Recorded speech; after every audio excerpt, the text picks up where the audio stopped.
Hi students, ഇന്ന് നമ്മൾ JNV selection ടെസ്റ്റിന് വന്നിട്ടുള്ള കുറച്ച് ക്വസ്റ്റ്യൻസാണ് നമ്മൾ ചെയ്യാൻ പോകുന്നത്. 2010 വർഷം വന്നിട്ടുള്ളതാണ്. ഇതുപോലത്തെ വേറൊരു ക്വസ്റ്റ്യൻ ഞാൻ ഇതിനു മുമ്പ് ചെയ്തിട്ടിട്ടുണ്ട്. അതേ മോഡലിൽ തന്നെയാണ്. എന്നാൽ ഒന്നുകൂടെ ചെയ്തേക്കാം. How many bottles of capacity 300 ml can be filled from a container having 2.85 cubic metre oil. 2.85 cubic metre oil ഉൾപ്പെടുന്ന ഒരു കണ്ടെയ്നറിൽ നിന്ന് ആ ഓയിൽ മറ്റൊരു കുപ്പിക്കകത്തോട്ട് പകരുമ്പോൾ എത്ര ബോട്ടിൽസ് ആവശ്യമാണെന്ന്. How many bottles are required. Question വായിക്കുമ്പോൾ എപ്പോഴും ക്വസ്റ്റ്യൻ നന്നായിട്ട് ശ്രദ്ധിക്കണം. അപ്പോൾ ഇവിടെ നമ്പർ ഓഫ് ബോട്ടിൽസ് കാണാൻ number of bottles is equal to 2.85 cubic metre എന്ന് പറഞ്ഞാൽ അതിൻ്റെ കപ്പാസിറ്റിയാണ്. അതിൻ്റെ വോളിയമായിട്ട് വരും. 2.85 ഇൻറ്റു 100 ഇൻറ്റു ക്യൂബിക് മീറ്റർ ആയതുകൊണ്ടാണ് 100 ഇൻറ്റു 100 ഡിവൈഡഡ് ബൈ ഒരു കുപ്പിയുടെ കപ്പാസിറ്റി. ഒരു കുപ്പിക്ക് 300 ml ആണ് ഒരു കുപ്പിയുടെ കപ്പാസിറ്റി. Divided by 300. അപ്പോൾ ഈ 100ൻ്റെ 2.85 ഇൻറ്റു 100 ഇൻറ്റു 100. ഇനി 100ൻ്റെ ഒരു 0യും 300ൻ്റെ ഒരു 0യും കൂടി വെട്ടാം. ഇതും കൂടി വെട്ടാം. ഇനി ബാക്കി നമ്മൾ ഇൻറ്റു ചെയ്തെടുക്കുമ്പോൾ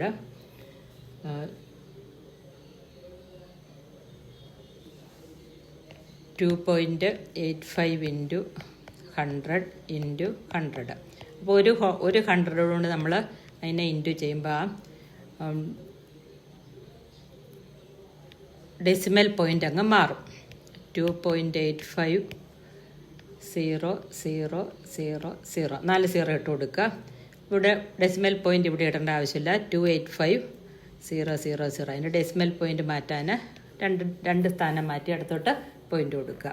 divide by 3 is equal to 28,500 divided by 3. 28,500 3 കൊണ്ട് ഡിവൈഡ് ചെയ്യുമ്പോൾ നിങ്ങൾ ഡിവൈഡ് ചെയ്ത് നോക്കുക.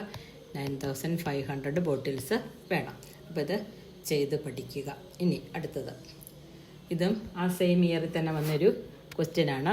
Ali makes a rectangle with a wire of length 100 centimetre. 100 centimetre ഉള്ള ഒരു വയർ കൊണ്ട് അലി ഒരു റെക്റ്റാങ്കിൾ ഉണ്ടാക്കി. What will be the maximum area of the rectangle. റെക്റ്റാങ്കിളിൻ്റെ ഏരിയ കാണണം. അപ്പം നമുക്ക് ഈ വയർ ഇങ്ങനെ ഒരു ഇത്രയും 100 മീറ്റർ നീളമുള്ളൊരു വയർ ഇങ്ങനെ ചെയ്യുമ്പോഴത്തേക്കും അവിടെ നമുക്ക് കിട്ടുന്നത് പെരിമീറ്ററാണ് കേട്ടോ. അപ്പോൾ പെരിമീറ്റർ ഈസ് ഈക്വൽ ടു 100 എന്ന് തന്നിരിക്കുന്നു. അപ്പോൾ പെരിമീറ്റർ കാണാനുള്ള ഇക്വേഷൻ എന്താ? 2 into L plus b is equal to 100. ഇതുപോലത്തെ ഒരു ക്വസ്റ്റ്യൻ നമ്മൾ ഇതിന് മുമ്പ് ചെയ്തിട്ടുണ്ട്. L plus b is equal to 100 divided by 2. അപ്പോൾ ലെങ്ത് പ്ലസ് ബ്രെഡ്ത്ത് 50 എന്ന് വരും. അപ്പോൾ maximum what will the maximum area എന്നാണ് നമ്മളോട് ചോദിച്ചിരിക്കുന്നത്. അപ്പോൾ ഇവിടെ ലെങ്ത് എത്രയാണ്? Length maximum area. അപ്പോൾ ലെങ്തും ബ്രെഡ്ത്ത് ഈക്വൽ ആയിട്ട് വരും. Length is equal to 25, breadth is also equal to 25. Area is equal to length into breadth is equal to 25 into 25 is equal to 625 centimetre square എന്ന് വരും. അപ്പോൾ ഇതും question നല്ലോണം മനസ്സിലാക്കിയിട്ട് ചെയ്ത് പഠിക്കുക. ഇനി സെയിം വർഷം തന്നെ വന്ന മറ്റൊരു ക്വസ്റ്റ്യനാണ്. A farm house is 43 metre long. ഇതേ 43 മീറ്റർ നീളമാണ് അതിനുള്ളത്. അതിൻ്റെ 27 മീറ്റർ ബ്രെഡ്ത്ത്. അതിൻ്റെ ബ്രെഡ്ത്ത് 27 ആണ്. What will be the length of the wire required to